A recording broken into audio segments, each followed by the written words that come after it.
불경기에는 그런 사람이 많이 나올 것 같지만 불경기에도 또 잘 되는 사람이 있고 안 되는 사람이 있는 거잖아요. 그러니까 반갑습니다. 영구망부동산연구소 황소정입니다. 오늘은 강남 빌딩 시장의 폐쇄성과 이 시장의 생리에 대해서 좀 얘기를 해드리려고 합니다. 이걸 알고 있으면 건물주의 생각은 어떤지, 그리고 이제 뭐 중간에서 중개해 주시는 중개인들의 생각은 어떤지, 그리고 이제 살려고 하는 사람들은 생각은 어떤지, 그리고 각자 처한 상황이 또 다르거든요. 강남 빌딩 시장이라는 건 하나잖아요. 근데 이 빌딩 시장에 참여하고 있는 사람은 크게 나누면 이 세 부류란 말이에요. 근데 이 세 부류가 같은 거를 다 다르게 보고 있죠. 예를 들면 동전도 앞을 보고 있는 사람이 있고 뒤를 보고 있는 사람이 있는데 다르게 얘기하는 거잖아요. 그거와 마찬가지로 강남 빌딩 시장은 하나지만 보고 있는 방향에 따라서 이걸 다르게 해석하고 있고, 그 다르게 해석하고 있는 그 근간에는 사실 어떤 부분이 더 득이 되냐 안 되냐 이것 때문에 서로 좀 다르게 보고 다르게 대처하고 있거든요. 그렇기 때문에 이걸 알고 있으면 건물을 살려는 분들은 어떻게 보면 본인이 원하는 요건, 그 요건이라는 게 결국 금액이 되겠죠. 그리고 살려는 분들도 그 본인이 원하는 어떤 금액적인 이득을 볼 수 있는 부분이 있기 때문에 제가 오늘 이 이야기를 해드리는 거고요. 그리고 이거를 알고 어떻게 활용할지에 대한 내용은 제가 영구명부동산 연구소 카페 황소정의 강남 A급 빌딩 사는 방법이나 상담 안내에 제가 또 써놓은 내용들이 있습니다. 그 내용들까지 같이 알면 훨씬 더 시장에 대해서 면밀하게 알게 되고 활용할 수 있는 단계까지 가시게 될 거니까요. 필요하신 분들은 그걸 한번 보시면 좋을 것 같습니다. 그럼 일단 기존 건물주, 현재 건물을 보유하고 있는 분들에 대해서 간단히 얘기해 드리고 어떤 경우에 건물이 나오는지도 얘기를 해 드릴게요. 일단 건물의 크기가 작든 크든 상관없이요, 건물 주인분들은 대부분 안정감을 갖고 있습니다. 왜 그 안정감을 갖고 있냐면 건물에서 나오는 월세로 생활이 되거나 아니면 내가 사업이 잘 돼서 뭐 생활이 풍족하거나 이 둘 중에 한 상황에 대부분 있거든요. 그렇기 때문에 어떤 생활비의 규모 아니면 건물의 규모, 자산의 규모의 차이는 있지만 안정감을 갖고 있습니다. 물론 생활비의 차이도 있지만 어찌됐건 내 생활이 문제없는 상황에 있어요. 과연 이 안정감을 갖고 있는 건물주들이 건물을 내놓는 경우는 어떤 경우인지 얘기를 해드릴 거예요. 그 첫 번째는 뭐냐면요, 상속과 증여 때문에 내놓는 경우, 그리고 두 번째는 더 큰 건물로 갈아타려고 내놓는 경우, 그리고 세 번째는 본인의 경제 여건이 급격히 악화돼서 내놓는 경우, 이렇게 세 가지가 있습니다. 그러면 첫 번째부터 알아본다면요, 상속과 증여, 이것 때문에 내놓는 경우가 꽤 있거든요. 제가 40개 넘게 건물을 이제 사봤었는데 이 경우들이 꽤 있었어요. 그러면 상속과 증여는 좀 다르잖아요. 상속은 이제 돌아가시고 나서고 증여는 살아 계실 때 해주는 거잖아요. 그런데 상속보다 증여 때문에 매물로 나오는 거는요, 시간이 많이 늘어지더라고요. 왜냐면 이게 자산이라는 거를 자녀한테 물려주는 거를 부모님이 해주고 싶지만 이거를 빨리빨리 해주고 싶어 하는 분들은 사실은 좀 없었어요. 제가 지금까지 보니까. 그러니까 거의 증여나 상속이나 거의 70대가 넘어서 이렇게 되더라고요. 제가 어떤 매물을 받았어요. 그래서 금액이 어떻다고 얘기를 들었어요. 근데 이제 상황을 들어보니까 이거는 좀 시간이 걸릴 것 같다, 이런 것들은 조율하면서 늘어지거나 그 건물이 매물로 나왔다가 들어가거나 뭐 이런 일들이 있어요. 그러니까 상속보다는 증여가 좀 느긋하다고나 할까? 그런 차이가 좀 있더라고요. 근데 상속은 한번 나오면 물건이 들어가거나 이런 일은 없어요. 그 들어간다는 게 팔려고 했다가 안 판다 이렇게 얘기되는 경우는 저는 거의 못 봤어요. 아예 못 본 것 같아요. 상속 때문에 물건이 나오면 이거는 금액이 조정되든 아니면 뭐 다른 요건이 조정되든 어떻게든 점점 그 요건이 조정돼서 거래까지 가게 되더라고요. 물론 건물을 갖고 있는 분들의 자녀가 자산이 많아서 상속세나 증여세를 충분히 낼 수 있는 경우도 있습니다. 그런 경우에는 해당 건물을 계속 대를 물려서 내려가죠. 자녀가 충분한 자금이 있다고 하더라도 또 이게 매물로 나오는 경우가 있는데, 뭐냐면 형제나 자매가 두세 명 이상 될 때, 그리고 이게 그 형제라고 하더라도 경제 여건이 다 차이가 나거든요. 다 같이 부유한 경우에는 괜찮아요. 그런 경우에는 그냥 쭉 유지되더라고요. 근데 좀 차이가 나거나 한 명이 뭔가 사업을 해야 되거나 아니면 병원을 개원해야 된다거나 어떤 목돈이 필요한 상황이 있거나 하면, 내지는 그분들의 자녀가 뭐 예를 들어서 지금 뭔가를 해야 되거나 뭐 이렇다면 그 물건이 매물로 나와요. 그래서 이 상속이나 증여 때문에 매물로 나오면요, 거의 이제 시간의 차이지 거의 거래가 됩니다. 그러니까 증여는 또 그 부모님의 건강에 따라서 다시 들어갔다가 나중에 나오기도 하고 막 이렇거든요. 근데 이게 상속과 증여 이슈가 있어도 물건이 안 나오는 경우는 자녀가 한 명이고 자녀가 자산이 많거나, 내지는 부모님의 자산이 많아서 몇 개를 물려줄 수 있고 그 몇 개 중에 한두 개만 나오고 나머지는 지킬 수 있는 경우, 이거 말고는 상속과 증여가 걸리면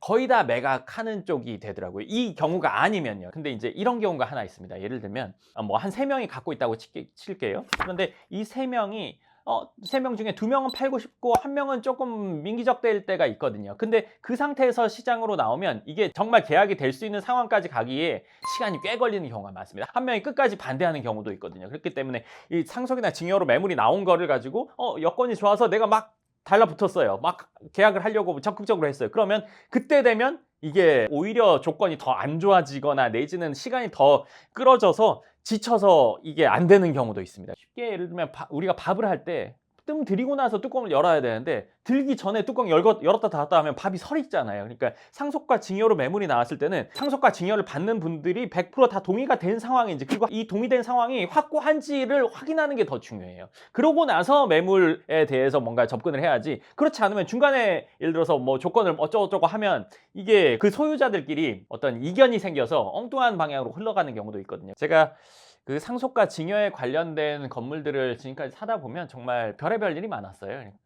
한 7명이 계약하는 자리에 나와서 무슨 얘기에 대해서 이미 다 얘기가 끝난 건데 난 좀 아닌 것 같은데 이러면 다 한마디씩 하고, 그러다가 한 5시간까지 진짜 기다리다가 계약이 안 된 경우도 있고, 뭐 3명자였는데 1명이 뭐 해외에 있어서 그때마다 전화해 줘야 되고 또 거기서 확인하라고 시간 걸리고 뭐 이런 경우도 있었고, 뭐 하여간 아주 다양한 경우가 있었습니다. 그리고 증여를 받으려고 한 건물을 이제 받으면 매각을 하려고 하는 분이 있었는데, 그래서 그거를 사려고 서로 얘기가 다 돼 있었는데 그 부모님이 갑자기 건강이 안 좋아져서 시간이 진짜 뭐 그냥 한정없이 흘러가서 기다리다가 그냥 지쳐서 안 된 경우도 있거든요. 괜찮은 조건의 건물이 나온다고 하더라도 어떤 이유 때문에 나왔는지 반드시 확인을 해봐야 됩니다. 그러고 나서 확실히 알고 나서 어떤 액션을 취해야지, 그렇지 않고 내가 잘 모르는 상태에서 액션을 취하면 오히려 그것 때문에 그 건물이 나와 있는 금액이나 아니면 매도 요건이 달라지는 상황이 생길 수도 있습니다. 그리고 두 번째 경우는 건물을 더 큰 걸로 넘어가려고 매각하는 경우가 있어요. 근데 저는 사실 이런 경우는 거래를 해본 경우가 드물어요. 왜냐면 생각해 보시면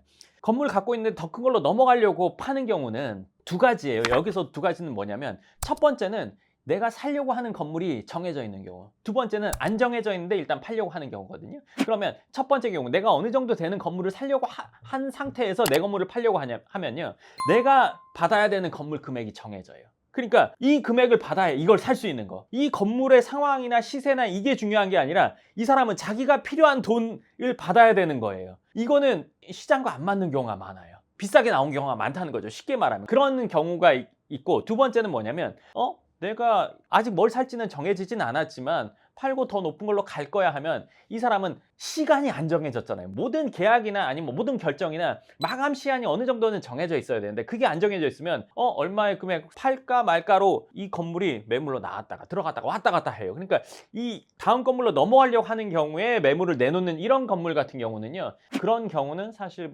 가격이 괜찮게 나오는 경우를 거의 못 봤어요. 그리고 이제 우리가 TV에서 보면 유명 연예인들이 건물을 샀다가 팔고 다음으로 넘어가고 뭐 이런 것들이 있잖아요. 근데 잘 생각해 보시면 그런 연예인들이 대부분 탑급이에요. 즉 소득이 아주 많은 그런 분들은 어떻게 되냐면, 내가 있는 건물 그리고 살려고 하는 건물의 차액을, 그 차액뿐만 아니라 그 이상도 본인 소득으로 이미 충당이 된 거예요. 소득이 아주 많으면 이걸 자유롭게 합니다. 근데 그렇지 않은 경우는 이렇게 넘어가기가 조금 어려워요. 그래서 저는 이런 상태에서의 건물 중에 뭐 정말 괜찮다 이렇게 되는 그런 건물을 사실 본 적은 드물어요. 그리고 세 번째는 본인의 경제력이 문제가 생겨서 건물을 내놓는 경우인데, 이게 경기가 안 좋으면 많이 내놓을 것 같고 좋으면 별로 안 나올 것 같고 그렇잖아요. 근데 이거는 그렇게 큰 차이는 없다고 생각해요. 물론 IMF 때는 막 그런 일들이 있었지만 그 이후 시간, 뭐 20년 넘는 기간 동안은 사실 그런 경우를 잘 못 봤어요. 그러니까 본인이 문제가 생겨서 강남에 있는 건물을 내놓는다. 근데 그 내놓는 게 정말 싸게 내놨다. 그럼 그 싸게가 몇 퍼센트 정도냐? 그럼 사는 사람 생각할 때는 뭐 20~30%까지도 싸지 않겠냐 이렇게 생각할 수 있는데,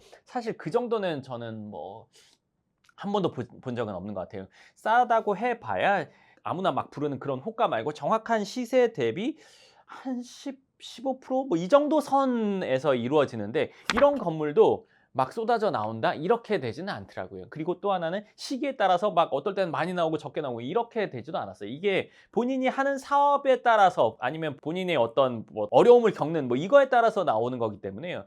그게 불경기에는 그런 사람이 많이 나올 것 같지만 불경기에도 또 잘 되는 사람이 있고 안 되는 사람이 있는 거잖아요. 그러니까 강남에 건물을 살 정도면 아까 처음에 제가 말씀드린 것처럼 안정적인 상황인 분들이 대부분이에요. 근데 그런 상황에서도 잘 안 되는 경우, 정말 경제적으로 어려워지는 이 확률이 적기 때문에 시기에 따라서 막 많이 나오고 적게 나오고 하지는 않더라고요.